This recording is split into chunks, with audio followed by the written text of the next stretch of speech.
Bukan bermain dengan cerita gitu, dak. Dengan kemah. Ada cara dia. Ada cara dia. Tapi kalau kita nak terima pakai jugalah, kalau kita nak terima pakai juga Hafiz Ibn Hajar, bermakna dia kata bolehlah sekurang-kurangnya tidak jadi bid'ah, tidak jadi bid'ah, kerana kira-kiranya adalah hadis bagi dia lah. Kalau kita kata sahih, inilah orang panggil bid'ah yang khilaf. Bid'ah yang khilaf lagu ni. Mana ada setengah ulama kata bid'ah, setengah ulama kata tak bid'ah lagi. Sebab bagi dia ada hadis. Kalau selagi ada hadis, makna khilaf tu kerana hadis lah. Tapi Imam Nawawi tak sepakat tu. Tak ada khilaf apa, tak ada. Imam Nawawi tak sepakat. Lepas tu kita tengok Hafiz Ibn Hajar kata ni asas dia tak kemah. Sebab kalau dia merujuk pada hadis Ibn Mas'ud, kita nak pakai hadis satu orang ni, pakai hak banyak, hak perawi-perawi hak kemah-kemah tu riwayat hadis Ibn Mas'ud lagu mana? Lagu takdir lah. Tak ada barakatuh. Apa kita nak lebih hak ni daripada hak tu? Hak tak kuat ni nak lebih daripada hak kuat ni, buat apa? Lepas tu dia sebut ada dalam Ibn Hibban, ada dalam Ibn Majah, tak ada dek pun. Lepas tu dia dapat boleh jadi ada dengan dia, tak tahu. Jadi apabila kita tengok hujah, dari segi hujah mana lebih kuat? Hafiz Ibn Hajar pun imam kita juga, Imam Nawawi pun imam kita juga. Beginilah kita kata ayah dengan mak kita, tok dengan nenek kita, bala. Kita ni bukan budak-budak. Hak cerdik kan boleh tengok hak mana tok kita apa nenek kita hak betul. Gitulah. Walaupun tok kita tu nenek kita, ni ayah kita, ni mak kita, tapi kita pun sadar kan, takkan tak tahu cerita hak mana hak betul. Kita kata hak betul hak ni gitu. Imam Nawawi sampai kata bid'ah. Setengah-setengah orang dia kata tu ada situ. Imam Nawawi tak tahu ke ayat Quran saat ni, tak tahu ke hadis ni, dia tahu lah dia tahu. Tapi tak boleh nak guna dalam perkara ibadat ni sewena-wena, tak boleh. Sebagaimana yang sabit daripada hadis yang sahih, hak tu pakai. Kena pakai hak tu. Hak lain, hak tidak sabit, bagi dia tidak sabit ni hak lagu ni wabarakatuh. Apalagi perawi dia tu tidak kemah. Agama ni tak boleh, kena ambil daripada hak kemah-kemah. Jadi dia tak sepakat sampai dia kata bid'ah. Jadi setengah-setengah orang dalam masyarakat kita ni kata sikit-sikit bid'ah, sikit-sikit bid'ah. Banyak benar kalau nak dengar Imam Nawawi kata bid'ah. Imam Nawawi itu setara mana kedudukannya dalam masyarakat kita ni? Ulama-ulama kita pun terima molek dia. Cuba perhati hak dia kata bid'ah tu benar lah ke mana? Kalau nak kira ada asas secara umumnya ada. Macam saat ni boleh waktu biar ayat Quran tu ada tu rahmatullah dengan wabarakatuh, ada sekali. Bapaknya tak boleh, dia ada kaedah. Kita ni ada kaedah. Jadi apa kaedah tu? Dalam perkara ibadat ni tak boleh menambah-nambah tak tu kali. Walaupun di tempat lain benda tu menunjukkan molek juga. Itu orang panggil bid'ah idhafiyah. Lagu tu lah bid'ah idhafiyahnya. Jadi ramai orang tak faham. Kadang-kadang kecewanya orang mengaji pun dia tidak faham. Dia mengaji, dia dengar dengar orang lain kata dia ayat lagu mana. Hak ni lah orang panggil bid'ah idhafiyah. Bid'ah kan ni. Kada rahmatullahi wabarakatuh alaikum ahlul bait dalam Quran. Nak bid'ah lagu mana? Kalau bid'ah ni benda tak ada asal langsung, hak tu baru boleh kata bid'ah. Dah ada dalam Quran. Kenapa Imam Nawawi kata bid'ah? Ni ada dalam hadis dhaif. Bahkan Hafiz Ibn Hajar kata sahih hak ni. Dia kata bid'ah macam apa? Dia ada kaedah. Inilah orang panggil bid'ah idhafiyah. Hafiz Ibn Hajar pun dia tidak kata hak ni hak lebih molek daripada hak setakat wabarakatuh tu. Cuma dia nak kaya hadis tu. Hak ni pun sahih juga. Tu yang bagi dia nya. Bukan dia nak kata hak ni lebih molek dah. Dia tak kata gitu. Hak tadi tu tetap lebih molek sebab hak tu lebih banyak. Cuma bagi dia hadis ni boleh lagi. Tak boleh. Nak boleh lagi mana?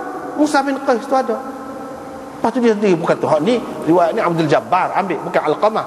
Abdul Jabbar ambil daripada Wa'il. Dan Abdul Jabbar tu tak ada dengan ayah dia. Mana hadis tu sanadnya munqati', dhaif. Tak boleh.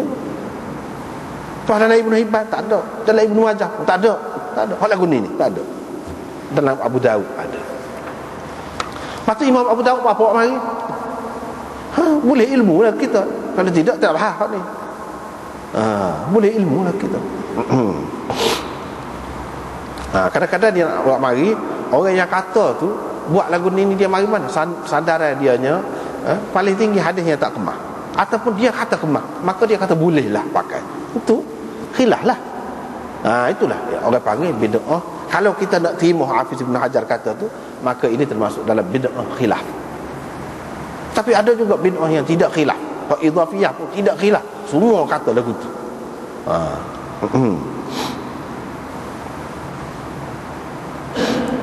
Tapi bagiannya di sini lebih kemah Imam Nawawi. Sebab itulah Syekh Khalil Ahmad ni pun dia bela Imam Nawawi. Dia bela dan dia tolak Hafiz Ibn Hajar. Dia kata bid'ah tu bid'ah. Tak apalah. Lepas pada tu riwayat daripada Jabir bin Samurah, dia kata kami dulu duduk semaya di belakang Nabi, bila nak beri salam kat isyarat dia kata Assalamualaikum. Beri salam kat orang sebelah dia Assalamualaikum. Dah beri salam tu maksudnya kepada orang alik kanan kan, alik kiri ni Assalamualaikum. Gitu akak tangan lagu tu dulu dia kata. Lepas tu bila Nabi SAW selesai semaya, dia kata apa duduk isyarat-isyarat dengan tangan ni, macam ekor kuda hak liar kata dia. Maknanya tak molek lah apabila Nabi SAW membandingkan dengan binatang. Dan semua kita tahu dah kaedah dalam sembahyang ni, dia tidak ada perbuatan tu menyerupai binatang. Maknanya tak molek, tak padan kau seseorang daripada kamu, ataupun au la yakfi ahadakum. La yakfi tu di situ dengan hazaf hamzah istifham. Yani au ala yakfi. Gitu. Ala yakfi. Mana ada a di situ. Cuba buat. Ala yakfi, tidakkah memadai kepada kamu? Bukan la begitu.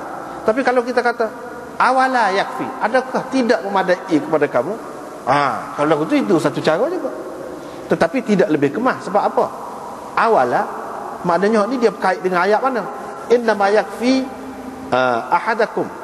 Dia sepatutnya kata au qala awala yakfi ahadakum. Dia kena kata gitu. Mana syok perawi.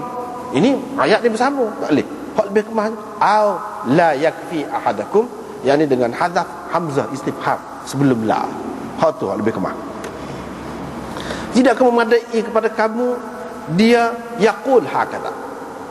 Yaqul itu makna buat gini. Yaqul dalam bahasa Arab bukan makna kata saja. Dalam kitab hadis ni banyak benar. Yaqul ni dia makna buat. Mana buat gini. Nabi SAW isyaratkan dengan jari dia. Isyaratkan dengan jari dia, dan dia memberi salam kepada saudaranya yang di sebelah kanan dan di sebelah kiri. Adalah riwayat asal lagi tu, tak padaikah kepada kamu ataupun mereka letak tangan di atas pohonnya. Buat gini tu makna letak tangan atas pohon pada ketika tahiyat. Lepas tu beri salam kepada saudaranya di sebelah kanan dan di sebelah kiri. Gitu. Jadi hak ni apa maksudnya? Buat gini. Dalam riwayat mula-mula saat ni kita baca tadi, buat gini. Gini tu lagu mana? Dia pun isyarat dengan tangan jari dia. Jadi seseolahnya tidak pandai ke dia hak taklihnya mana seseolahnya gini, Assalamualaikum. Tapi kalau boleh dia isyaratkan jari gini, Assalamualaikum. Gitu kok. Dah. Itu tak kena tu kalau faham lagu tu. Tapi hadis ini boleh menimbulkan kepahaman begitu. Kalau faham lagu tu silaplah. Maknanya tidak memadai kepada kamu buat gini. Nabi pun isyarat dengan tangan dia. Seseolahnya ni hadis ni tidak terang. Dia isyarat dengan tangan. Seseolahnya kalau beri salah, kalau jari gini tak apa. Assalamualaikum. Gitu. Adakah gitu? Dah. Tak kena juga. Ni hadis ini hadis tidak terang. Tidak terang. Hadis mubham orang panggil. Bila hadis mubham tak boleh pegang dengan hadis. Dia kena cari hadis mufassar. Itu kaedahnya. Hadis hak terang, sebut dengan terang lagu mana. Hak terangnya lagu mana? Tengok. Kalau dalam kitab kita ni dia ada sebut banyak ni.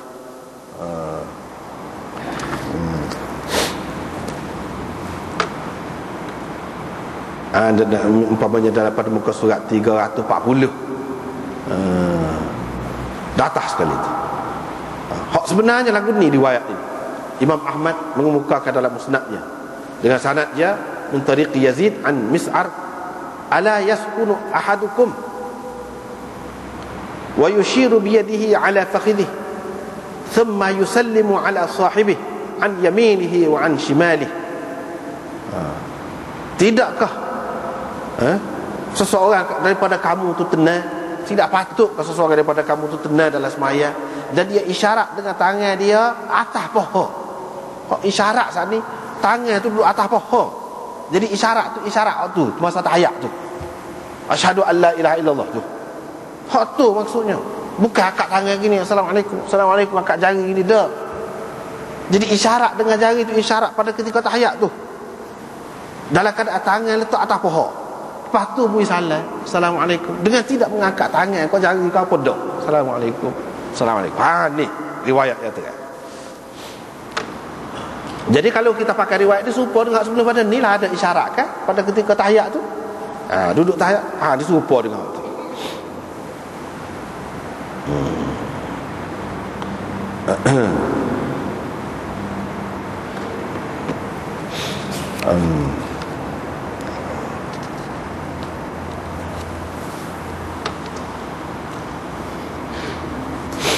Dalam riwayat Musnad Ahmad lagi dia kata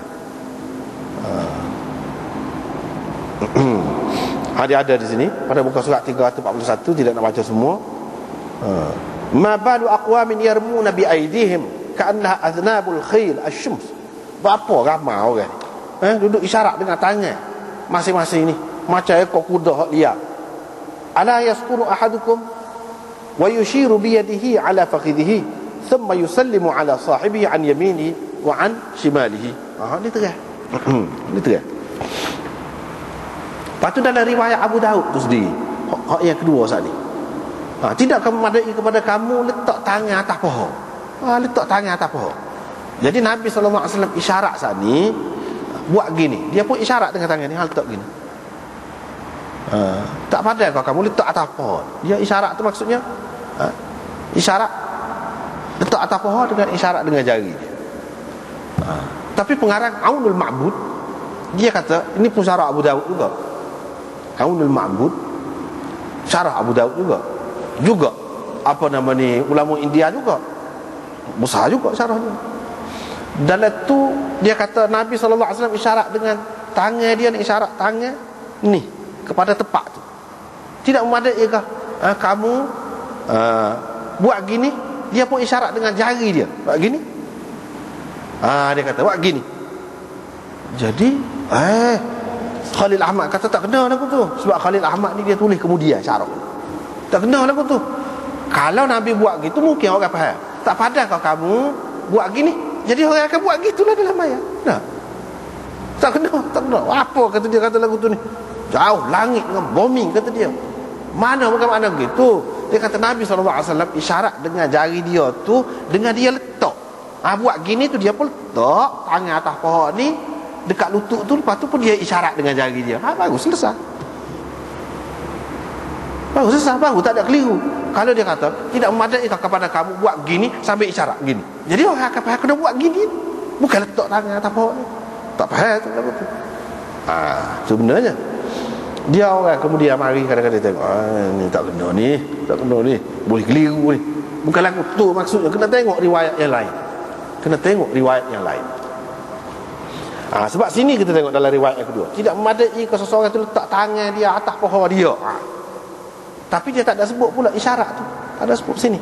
Dan dia beri salam kepada saudara dia dengan tidak mengangkat tangan, dengan tidak gapo-gapo. Gitu. Tapi tak ada sebut isyarat dengan jari itu, tak ada sini. Dalam riwayat yang pertama tadi ada. Cumanya dia tidak sebut buat gini tu lagu mana. Buat gini tu riwayat yang kedua kata letak tangan atas pohon. Isyarat tu, isyarat tu Lepas tu pergi sana 3 perkara ada sebut.